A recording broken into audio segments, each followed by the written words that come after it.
It's no secret that politics can make people miserable.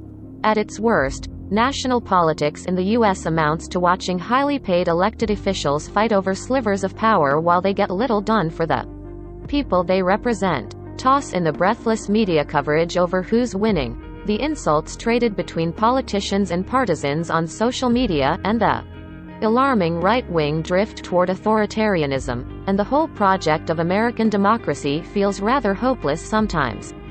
A study published recently in PLOS One indeed found that politics was a chronic stressor for millions of Americans during the Trump administration. Thanks to politics, people said they slept less, experienced more stress, anxiety, and depression, and even had more frequent thoughts of suicide.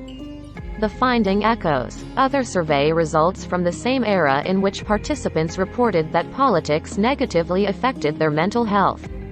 Additionally, some participants in the Flowzone study said politics led them to post things online they later regretted, created problems in their relationships, and led to compulsively thinking or talking about politics. The study also suggests that not everyone who feels the toll suffers equally. Those who experienced the worst effects were consistently younger, identified with the Democratic Party, actively engaged in politics, disdained political opponents, and had lower levels of political knowledge. Those variables independently predicted who reported poorer mental health, meaning some respondents may have expressed one or two traits while others expressed all of them. This pattern emerged in 3 separate surveys from just after Trump's inauguration to weeks after his defeat in the 2020 election. The startling finding raises a question that urgently needs answers. What happens when, in particular, young people and those actively engaged in politics feel that American democracy harms their well-being or mental health? And why do these traits, in addition to disdain, lower political knowledge, and identifying with the Democratic Party, predict who reports worse mental health? The author, Kevin B. Smith, a political scientist at University of Nebraska-Lincoln, can only speculate for now. Smith does acknowledge that people's emotional and psychological distress makes sense in a political environment that's divisive and polarized, with an element of despair. But he's troubled by the conundrum that presents.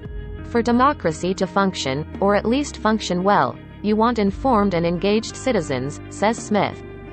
But if doing that leads you to be stressed and fatigued and costs you friendships and leads you into compulsive behaviors you later regret, that doesn't seem like a particularly healthy thing to do. When faced with something we know makes us sick, say like a novel virus, a typical approach is to minimize exposure to that risk. But if young people specifically feel they must withdraw from politics to preserve their well-being, we stand to lose the clarity and conviction many of them bring to solving our most pressing problems, like gun violence and climate change. At the same time, they're bearing the brunt of the failure to meaningfully tackle these crises. They will inherit a country and planet that, in many ways, the adults in the proverbial room have neglected. The so-called fragility of Generation Z and Millennials is often a punchline, but their frequent insistence on both justice and comfort is unsurprising. I think young Americans are looking around them and they're looking for reassurance, and they're looking for signs that things will be okay. I think young Americans are looking around them and they're looking for reassurance, and they're looking for signs that things will be okay, says Alan Zhang, student chair of the Harvard Public Opinion Project. And then they turn on the TV and they see the chaos going on in D.C., they see the chaos going on at the Capitol, they see the constant political division, constant polarization going on. They see this, and it's no wonder that it's had a negative impact on their mental health. Zhang, who is 19, notes that his generation grew up in the shadow of September 11th, with constant worry about school shootings. He says young adults are tired of facing crises that leaders refuse to solve. That sentiment is showing up in polling. Despite their high voter participation in the last presidential election, young Americans seem to be losing confidence in the state of American democracy, according to the most recent Harvard Youth poll of 18 to 29-year-olds. Only 7% of respondents viewed the U.S. as a healthy democracy and 13% agreed that it's a failed democracy. We should be worried that such dismay may make authoritarianism more appealing to young people who feel that American democracy costs them much more than it's worth. The Harvard Youth poll also found that a quarter of politically engaged youth reported that politics had a negative effect on their mental health. Despite these alarming signals, there are signs of hope. The spring 2021 Harvard Youth poll found that young people were more likely to be politically engaged than a decade ago. Now the challenge is to deliver on the promise of their involvement so they don't abandon American democracy.